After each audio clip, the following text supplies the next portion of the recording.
Welcome to Cave 623. We are excited to share this message with you today. We're in the car, so you might hear the car a little bit in the background. Hopefully that's okay. But my wife and I were having a good discussion. We thought we could just share it with you guys. What we got thinking is we got discussing trauma and how it affects us. And I was stuck in trauma for quite a while before I met Kara. And when you're in your trauma mind, it truly does feel like you're on the edge of this cliff and you only have maybe 6 inches to like a foot to like toe the line around this cliff, right? And it's a jagged cliff. If you fall, you're either going to fall to your death or you're going to be seriously injured, and that's just kind of how trauma feels when you're in that survival brain. And so I'm, on this cliff, I'm towing the line, and then every time I, date somebody or anything like that, after I've been through trauma, it's like, the cliff gets narrower and narrower. The path for me to walk on gets smaller and smaller. And I realize, a lot of the people that I was dating, they make it feel even more unsafe because they're very shallow people that maybe just want to have, sexual things happening versus it actually being something that you could build trust on, And so when I met Kara, I was only looking for friendship at the time, but I can tell you, like, as I was getting to know her, I'm still on this cliff, but yet, like, every time we would progress just a little bit, she would show me like a different path that felt like there wasn't such a cliff to walk on. Like the walkway was maybe widening to like a 4-foot walkway or maybe even like a 6-foot walkway where it was like possible for me to walk on it without feeling like I'm going to fall off the cliff. And then as I kept getting to know her more and more, and feeling the communication was safe and even the experiences that we share with each other, past and present, all felt safe. And we had, early on we definitely had to work through some things, but I could definitely feel like I could trust her, which was awesome, And so I started noticing that as the path was getting bigger and bigger, I didn't have to feel near as stressed or worried. And so that's what I wanted to kind of talk about today, is that the trauma brain works a lot like that. You're constantly feeling like you're on a cliff, like something bad is going to happen if you do not stay like clinged against the edge of this wall. And that's kind of how it was feeling, for me in, post the trauma stuff that I had been through, with, past experiences, with relationships. But this one, as it kept growing, the path kept widening to where I felt safer and safer. And the only way that actually happened was that we talked. We were able to work through things, and I was able to notice things in her character that made it possible for this path to widen to where I didn't have to feel as unsafe. And now I feel like we're 2 years in. Today is 6/23, which is a very beautiful day for us because that was the first day we met 2 years ago. We were married on 6/23 last year, and then now here we are. We celebrated a very beautiful anniversary here in Moab, and it was awesome. Definitely had some beautiful experiences out here.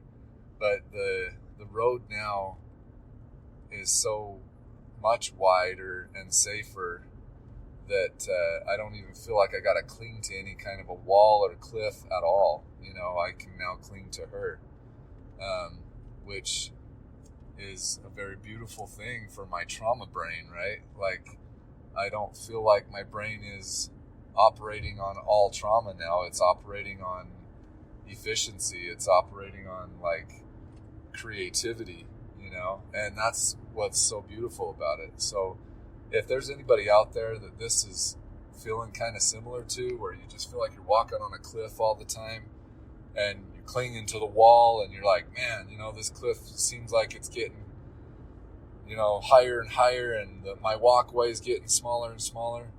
A lot of it is trying to figure out how can you get out of that scarcity, and get to where you can widen your path, and part of widening your path is surrounding yourself with the right people, that can help you heal, and removing the people out of your life that keep you stuck in your trauma brain, and we had a good discussion about that too, in that there's times where if you are having to either give up yourself for the other person because they're going to be mad if you don't massage their ego, or they're going to be mad if you don't massage it just right, you're with the wrong person.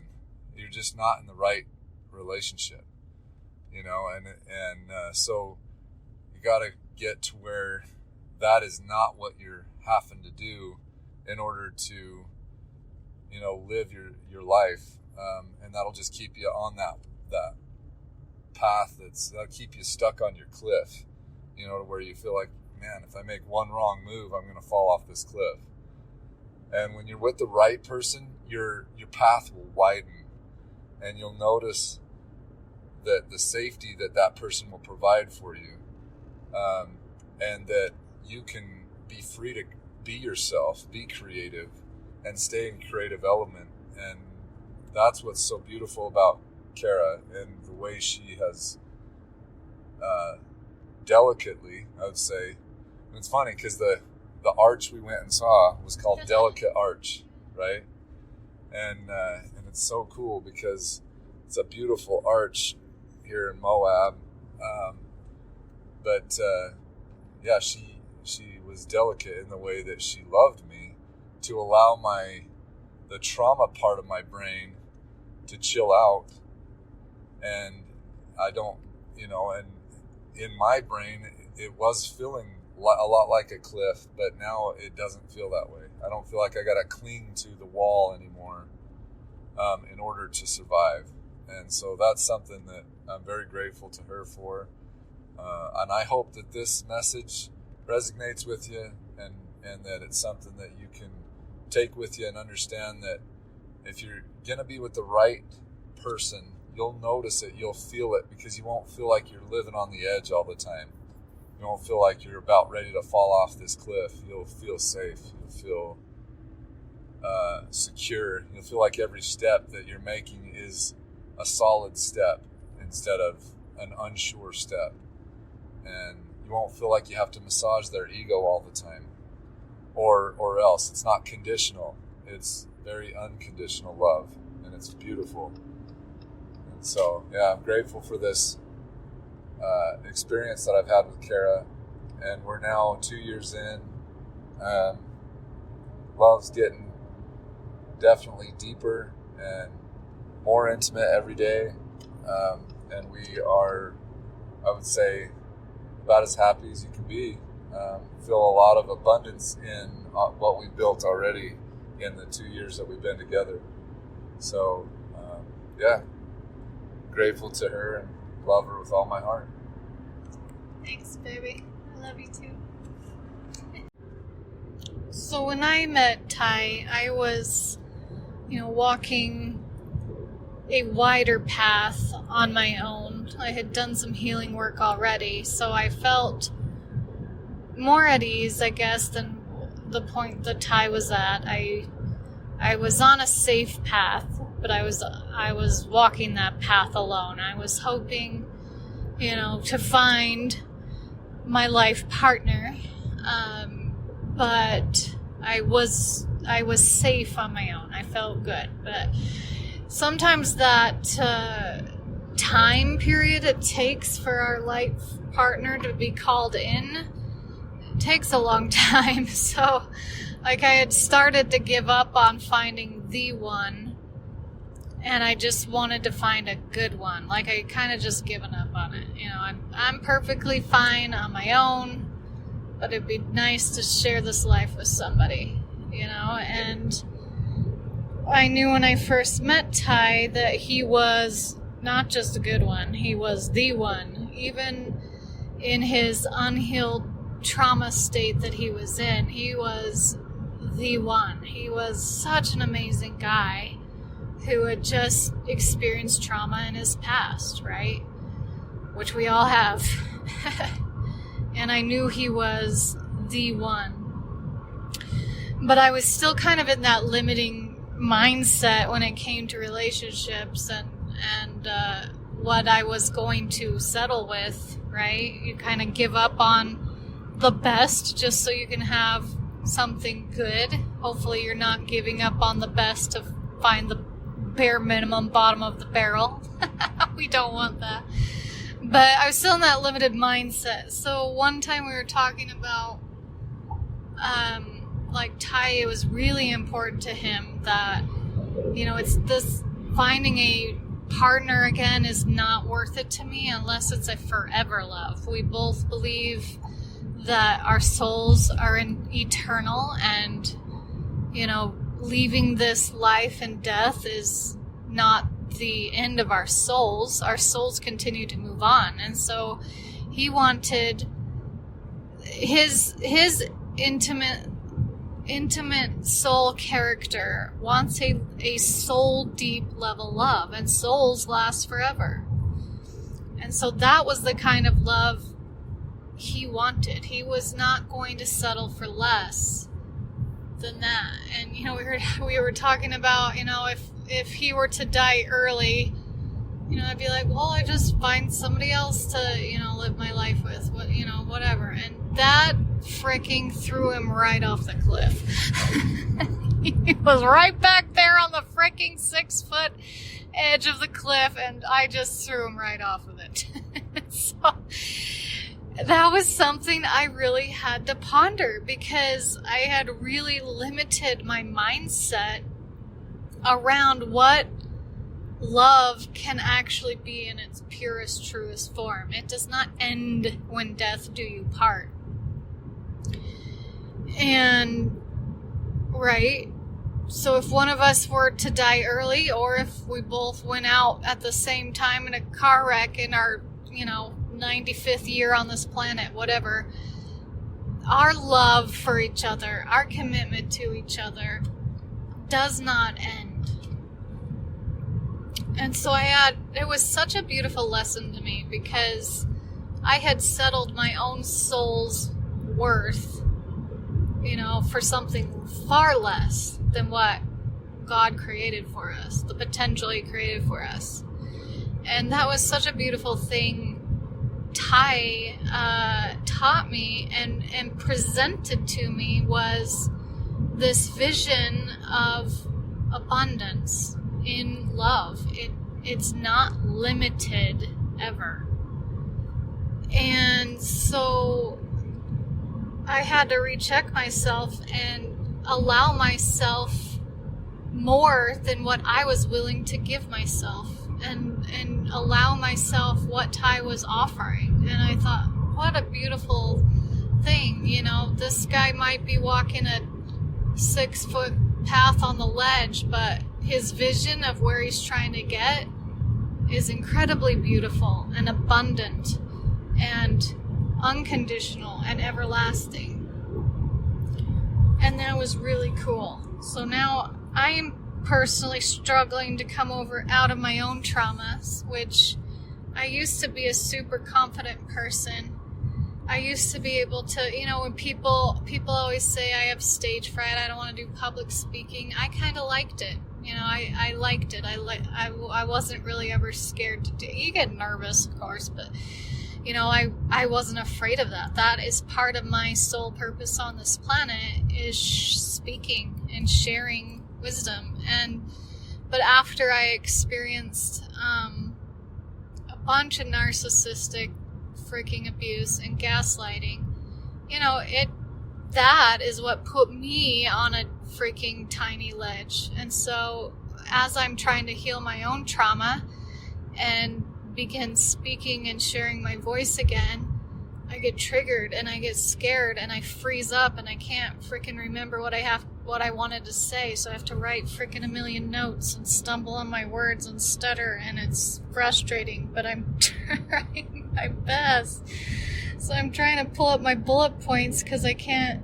Part of my trauma brain has a hard time now remembering what I wanted to say, and that's okay. And that's something that Ty is so good at holding space for, and being in that healthy masculine energy is, it's okay, love. You're safe. Come down off that 6-inch ledge and onto this 6-foot wide path with me. If it takes 25 times to record this and start over, that's 100% fine. And provide safety, take the pressure off, right? There's no pressure to perform. This is just you being you, and that is beautiful. No matter what state you're in, whether you're stuttering or forgetting what you wanted to say, right? That is what healthy, safe love does. It holds space for you, protects you, it helps you feel safe. It leads you and guides you back to your truest form, your truest soul, so that you can start to live from a place of possibility, not probability. We were just studying this. It's such a cool concept that when we're stuck in the identity of our trauma brain, our trauma identity, right? We experienced these traumas, and now we're going through life in the identity of somebody who's been through that trauma. And that we make decisions and we take actions from probability. What is the most probable thing that's going to happen if I go on a date with this woman? She's probably going to throw me off the ledge just like everybody else. So I'm going to be scared. I'm going to be guarded. I'm going to be on edge. But when we practice living from our soul's true identity. I was almost stuttered and said troll. That's funny. The troll identity is your trauma version of yourself. But when we're living as our soul's version of ourself, we can now get off that ledge and down to the safe path and live from possibility and create whatever we want to create. This path now is leading to that vision, that valley of infinite possibilities, of all of our dreams coming true, of the love we have always dreamed of and deserve, the love we want, the love that God intends for us. Instead of this jaggedy cliff to Mordor that's leading to our doom. Right? And now I gotta check my notes again because I can't remember. Sorry, bear with me here. That's what Ty has done for me in these last 2 years that we've met. It's been 2 years to the day since our first date, and 1 year to the day of our beautiful wedding in Barbados. And, no matter what the path you're on looks like, whether it's the 6-inch path on the edge of the cliff that you're clinging on to, waiting, in defense every day of your life for somebody to come and try to push you off, or whether you're walking on the wide road of safety. When you choose to go into relationship or partnership with someone, that path gets narrower because now you're sharing it, and it also gets more intimate. And that can be a beautiful thing or a scary thing, right? But what's important for us as we're both recovering from our different traumas is to now understand that we are not our trauma identity. I'm not a person who is meek and not confident and shy and quiet in my shell and not wanting to express my talents. I am a confident soul who was born to be on this planet to help teach and guide and inspire people through my own life experiences. I'm an artist, I'm a creator, I'm a writer. It is safe for me to rise up and be those things. And Ty is a musician and a poet and a healer and a guide and a coach, and that is what he is meant to do on this planet, and he does it so beautifully, and his music is powerful and beautiful and inspiring and healing, and it is safe for him to walk through the path of life fully embodied as his higher self, not his trauma self.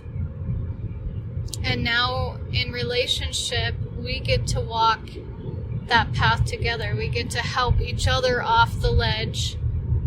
No matter what we're feeling in the moment or in the day, we help each other off that scary trauma ledge and back onto the path of safety. And we're holding hands, walking it together, holding space for one another, helping one another, healing one another, coaching one another, creating together, remembering the vision. The vision is not us falling off the cliff. The vision is us, getting to that place where we have all of our dreams. We have our beach house. We have our music, that people are actually hearing, not just us listening to it.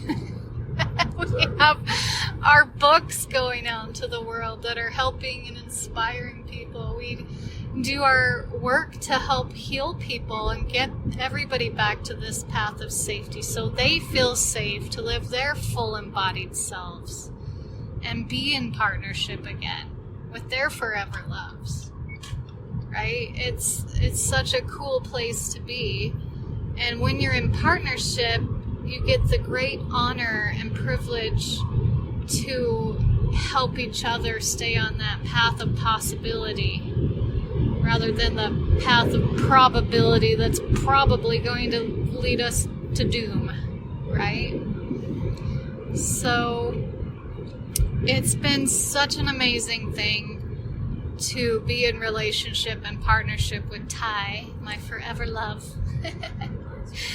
And what we teach each other and how we help each other continue to grow and evolve and stand confidently back in ourselves again. That's a big part of trauma recovery, is to have the courage to stand up confident in yourself again, to do your life's work on this planet again. And it's been an amazing 2 years, love. It has. That's all I'm going to say, so you'll have to listen to me stutter and pause next time. And so I always like to put a song at the end of this, of the podcast, and Ty wrote a song called Follow the Shadow, and it was inspired by just us on all of our little adventures that we go on, or even just our nightly walks on the bike path around the pond by our house, you know, we can see our shadows holding hands, and it's so cute. And he often says, look there's our cute little shadows again. And this song is such a cool song. He's a brilliant poet. He wrote the song lyrics himself as well, and it talks about following the shadow. And so I want you to really listen to the lyrics of this song, how deep and beautiful it is. It's not just about two people holding hands and seeing their reflection in the shadow. It goes much deeper than that. So listen to the song at the end, and as always, follow the show, you know, leave a review, help us be able to get this show in front of more people so we can continue to do our work on this planet and help everybody to thrive back to their highest self again, and their highest self in partnership, in relationship. So thanks for listening. Love you all. The days break, cast the first shadow. Are we awake, willing to let go? Notice the light, casting a new show. Two souls align,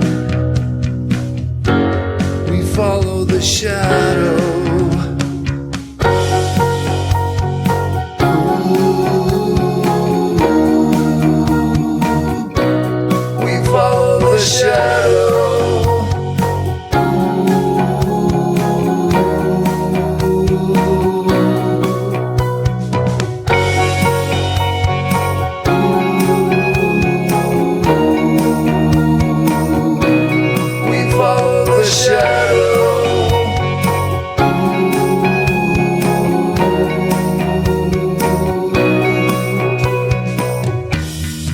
Crest of a hill,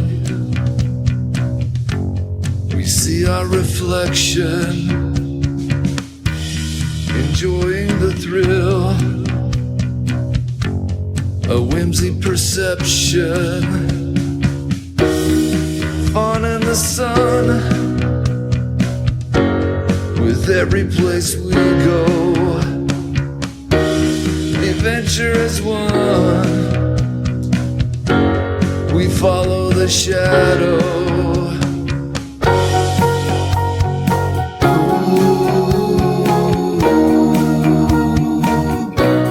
We follow the shadow.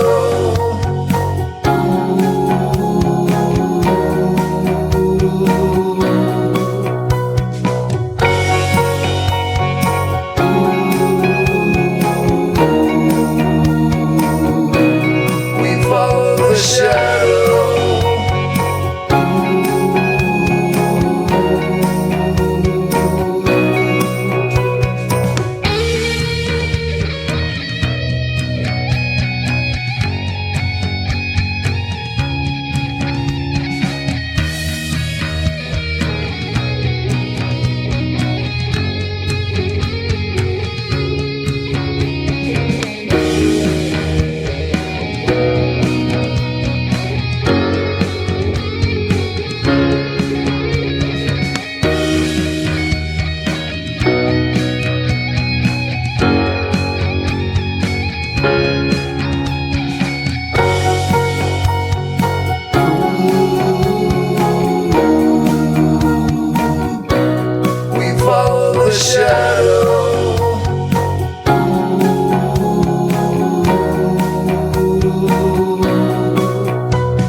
Only in light